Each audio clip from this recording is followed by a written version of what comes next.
Savez-vous que seulement 3% des gens réussissent vraiment dans la vie?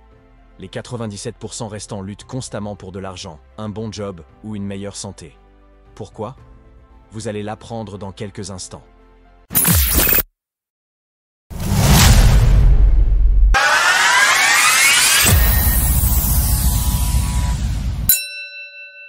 Bonjour à tous et bienvenue sur Mindset et Finance. Pense à liker la vidéo et surtout t'abonner à la chaîne. Bon visionnage.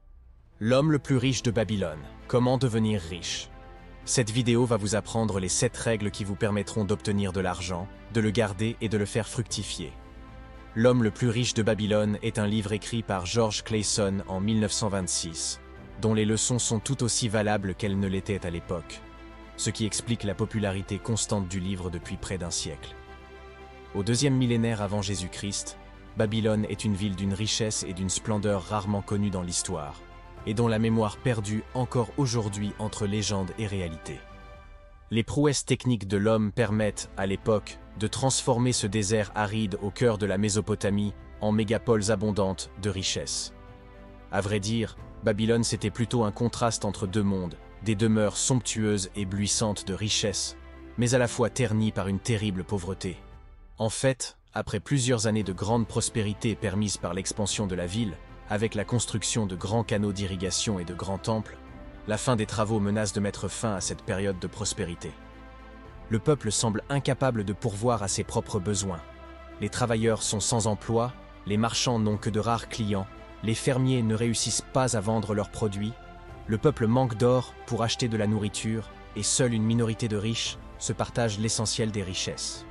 Prenant conscience de cette réalité, le roi s'interroge sur les possibilités pour redonner un nouveau souffle à son économie. Il a conscience que la prospérité financière de son empire dépend de la prospérité financière de chacun de ses citoyens.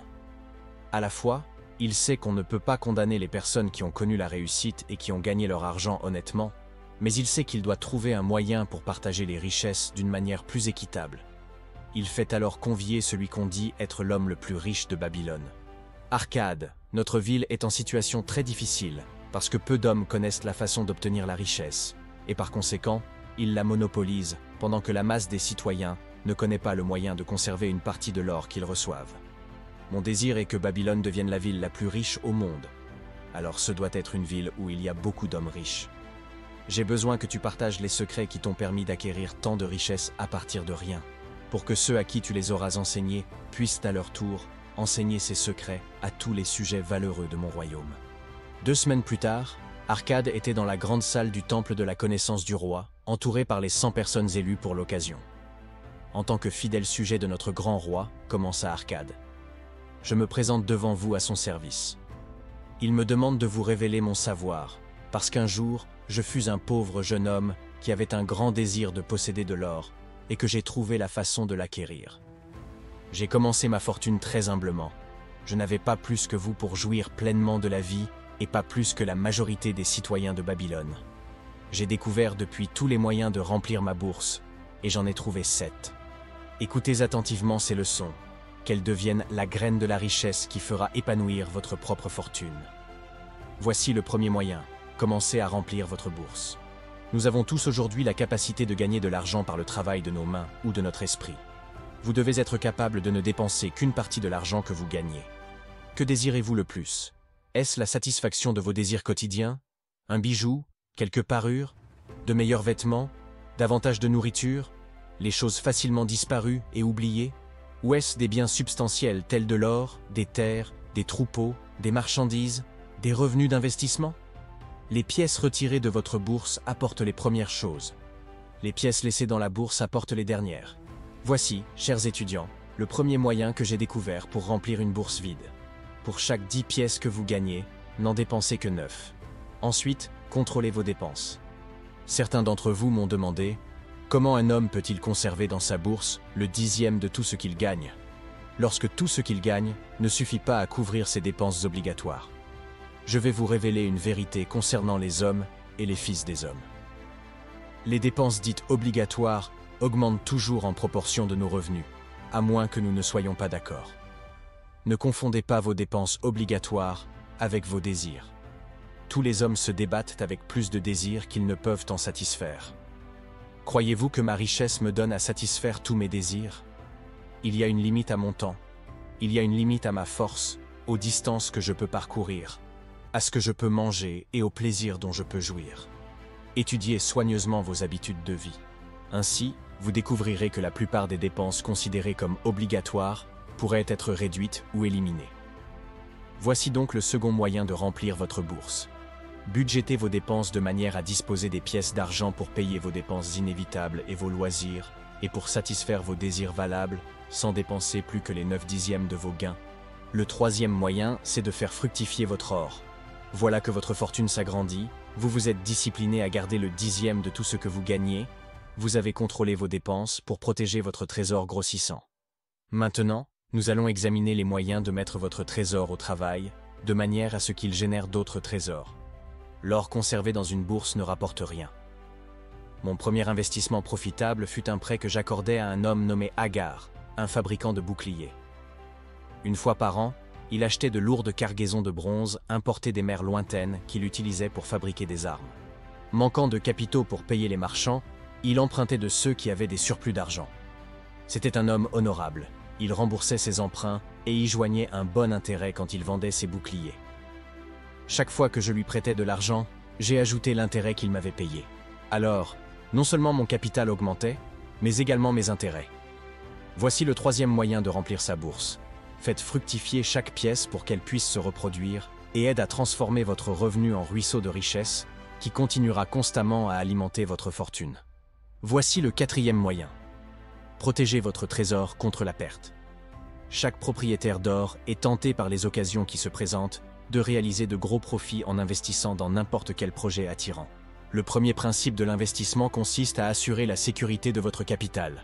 Est-ce sage de viser de plus gros gains aux dépens du capital qui risque d'être perdu? Je dirais que non. Étudiez soigneusement la situation avant de vous séparer de votre trésor. Assurez-vous de pouvoir le récupérer en toute sécurité. Ne soyez pas induit en erreur par vos propres désirs romantiques de prospérer rapidement. Voici le quatrième moyen de remplir votre bourse, et il est de grande importance s'il empêche votre bourse de se vider une fois bien remplie. Protégez votre trésor contre la perte en investissant uniquement là où votre capital est en sécurité, où il peut être récupéré au moment désiré et où vous ne manquerez pas de recevoir un intérêt convenable. Ensuite, transformez votre propriété en un investissement rentable. La famille d'un homme ne peut pas apprécier pleinement la vie à moins qu'elle ait un terrain où les enfants puissent jouer dans la terre et où la femme puisse cultiver non seulement des fleurs mais de bonnes herbes riches pour aromatiser les plats de sa famille. Un trop grand nombre des hommes de Babylone élèvent leur famille dans des quartiers malfamés et paient aux propriétaires des loyers très élevés pour un logement trop petit. Ainsi, je recommande que chaque homme possède un toit qui le protège lui et les siens. Vous pouvez emprunter rapidement pour rétribuer le fabricant de briques et le menuisier, puis quand la maison est terminée, vous pouvez payer le prêteur avec la même régularité que si vous payiez le propriétaire. Quelques années suffiront à rembourser ce prêt parce que chaque paiement réduira la dette au prêteur. Ainsi, il réduira de beaucoup le coût de la vie, libérant une grande partie de ses gains pour des plaisirs et la satisfaction de ses désirs. Voici donc le cinquième moyen de remplir votre bourse. Possédez votre maison. Assurez-vous un revenu pour l'avenir. Il appartient à l'homme de prévoir un revenu convenable pour les jours à venir où il ne sera plus jeune. Un homme peut par exemple acheter des maisons et des terres. Si elles sont judicieusement choisies d'après leur utilité et leur valeur future, elles ont une valeur qui s'accroît, et leurs bénéfices ou leurs ventes rapporteront conformément au but fixé. Voici donc le sixième moyen de remplir sa bourse. Prévoyez des revenus pour plus tard et assurez le bien-être de votre famille. Et enfin, augmentez votre habileté à acquérir des biens. Plus nous acquérons de connaissances, plus nous pouvons gagner. L'homme qui cherche à apprendre plus dans son métier sera grandement récompensé. S'il est artisan, il peut chercher à apprendre les méthodes et utiliser les outils les plus perfectionnés. S'il travaille en médecine, il peut consulter et échanger avec ses confrères. Donc, le septième et dernier moyen d'acquérir une fortune consiste à cultiver ses facultés intellectuelles, à étudier et à devenir plus sage et plus instruit. Voilà donc les 7 moyens d'amasser une fortune tirée d'une longue et prospère expérience de vie. Il y a plus d'or dans la ville de Babylone, chers étudiants, que vous pouvez rêver d'en posséder. Il y en a largement pour tous. Allez de l'avant et appliquez ces vérités, et vous atteindrez inéluctablement la richesse que vous désirez. Et voilà. C'était le résumé de L'homme le plus riche de Babylone de George Lesson. J'espère que ça vous a plu, pensez à liker la vidéo si c'est le cas et à vous abonner pour voir les prochaines. À très bientôt.